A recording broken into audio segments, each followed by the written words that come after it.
Hey up and welcome to Callum's Corner. Welcome to W.A.M, where I stick on my North Face t-shirt and I talk about what annoyed, angered and amused me this week. Yeah, it's like a rubbish version of what Will and E and Meaningless do.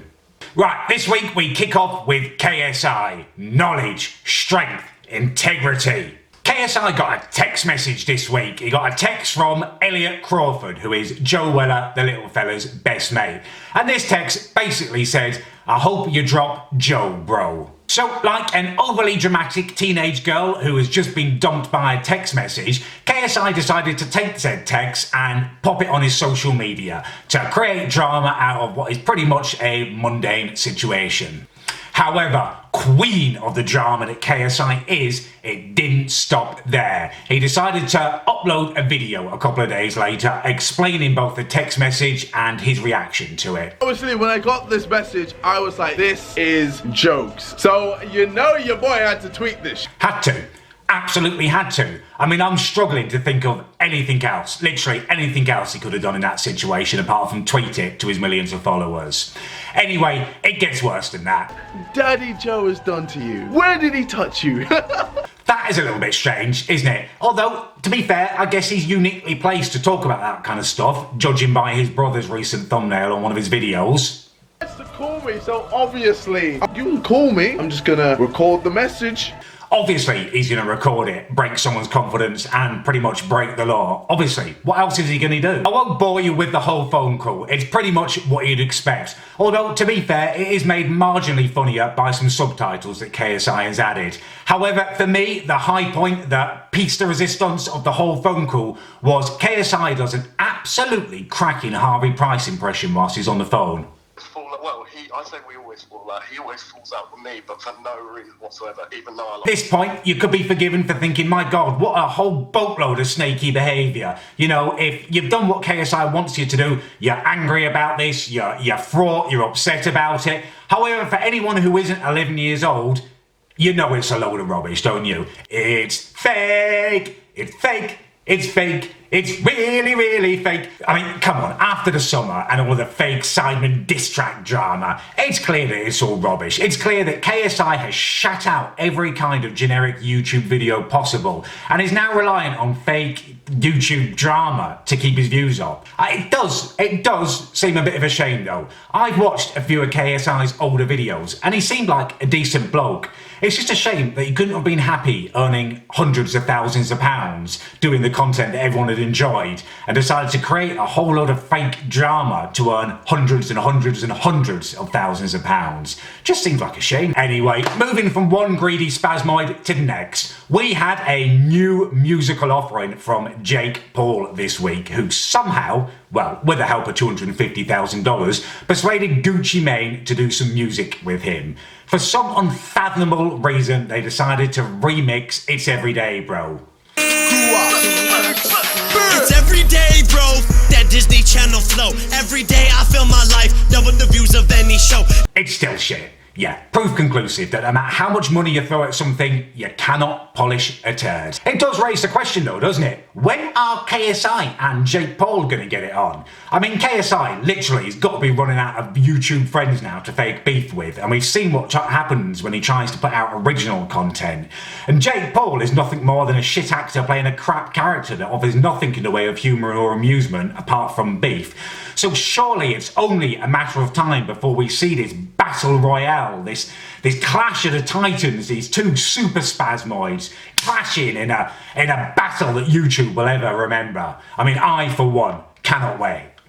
Okay, let's move away from the gimpy little beef a little bit. Let's move on to Jack Maynard, who became the first YouTuber to enter the jungle. In true YouTube style, he did it as a 24-hour challenge. He got kicked out after about a day in there for some dodgy tweets that he sent when he was 15 or 16 years old. Now, this does raise a few points. Number one, I mean, it's never acceptable to be using homophobic and derogatory language on social media, or indeed in everyday life. Number 2, what were his management doing? Why weren't his tweets checked before he went into the jungle and deleted? And number 3, the hysterical outrage that was provoked from this. We need to get some sanity around the situation and stop listening to jealous journalists who are massively intimidated by this YouTube generation, who are making their careers obsolete. 15 and 16-year-olds are not allowed to vote. Their opinion is not counted as being valid, real, because it's not been formed yet, because they're still kids. At that age, people are flexing on social media for attention. It's very normal. What they write on there doesn't represent their true feelings in 99% of the cases. So while, yes, we should go back and say, look, that is not acceptable, you shouldn't have written that. We shouldn't be witch hunting people. We shouldn't be chucking people out of the jungle who have worked hard to get to that point. The whole bloody situation was a bit hysterical, to be honest with you, and we do need to try and maintain some perspective on this. So, following on from last week's W.A.M, some of you were saying there wasn't anything in there that actually amused me. It was all stuff that angered and annoyed me. Well, I mean, to be fair, it's me, so it is going to be mainly anger and annoyance. However, I've worked hard to rectify that this week, and I found something that amused me. Something that amused me big time. It is an edit of Man's Not Hot, Big Man Shaq, and it is edited into 8 Mile, Eminem's movie, and it's absolutely brilliant.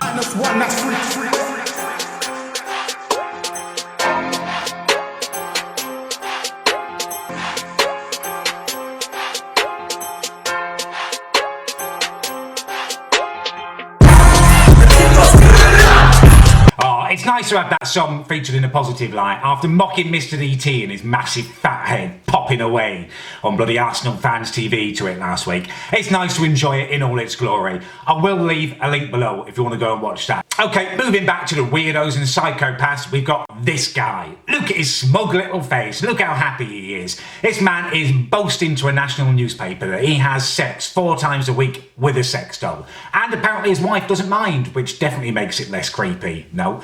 Mate, if you're having sex with a sex doll 4 times a week when you're married, your wife is probably just happy for every single second you're not near her. And for those of you who think I'm being a bit harsh, or maybe there's more to the story, like she's disabled or something now and can't satisfy those needs, no, that's not it. So apparently her mum's just been sick and she's been off caring for her. So this bloke has spent £2,000 on a sex doll to set his needs. And now he's saving up for an actual sex robot to use. A sex robot? I mean, come on, this is weird, isn't it? I'm desperate. I look like a Tic Tac. I could do with a partner. You know, I mean, even I wouldn't suit that low. It's just, yuck. No. Okay, let's find out who's going to take Mr. DT's place as Twat of the Week. This week I found a video of a guy kicking off in a London train station going proper mental chicken oriental.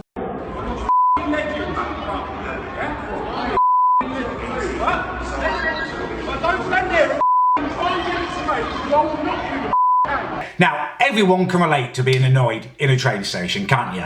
You know, trains are late, they're cancelled, they cost way too much, they're generally rubbish. However, this guy is in a busy London train station and he's taking it out on literally everyone. And this doesn't end after a few seconds, it goes on and on and on. Have a little look at a few choice highlights that I've got of this absolute legend for you.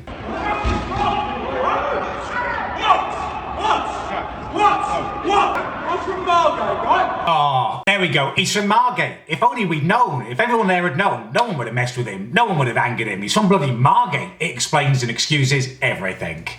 Ridiculous. Absolutely ridiculous. And you know, I get annoyed, but you cannot be that violent, that abusive, and that bloody angry in a central London train station. You can't cause that much of a commotion.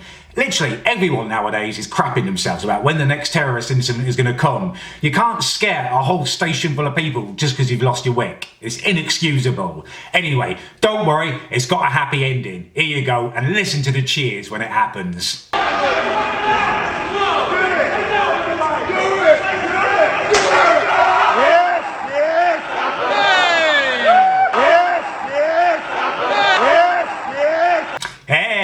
Well-deserved taser in there. Lovely. Absolutely love that. I mean, the police, they have to deal with enough nowadays, don't they? They never know when they're going to get stabbed or attacked or shot or blown up. It is a crazy world we live in, and you cannot excuse one person creating that much trouble just because they've lost their temper. Yeah, you are, he is, the twat Twat of the week, and well deserved at that. Right, finally, we're going to end with the darker side of YouTube like we did last week, or the darker side of social media, with a little video that you probably wouldn't have seen before. This comes to you from my Facebook feed. Now, when my video went viral last summer, a lot of people made friends with me. It makes my feed a little bit weird, however, it does bring up some absolute nuggets. And this one comes from a real weirdo path of a guy who has been inboxing random girls with personalised little videos. Take a look at this and try not to cringe. Oh yeah! Oh yeah! Oh God, that's so strange, so perplexing. Surely only a matter of time before that guy is in jail and or on some kind of register. Anyway, that is the end of our second W.A.M. If you did enjoy it, please do leave me a like so I know it was decent, and if you want to see another one, you can subscribe. If you didn't enjoy it and you thought it was rubbish, leave me a dislike so I know. I'd rather know if this is a bag of arse, because it takes me ages to edit the videos and I don't want to waste my time. Either way, thank you very much for watching.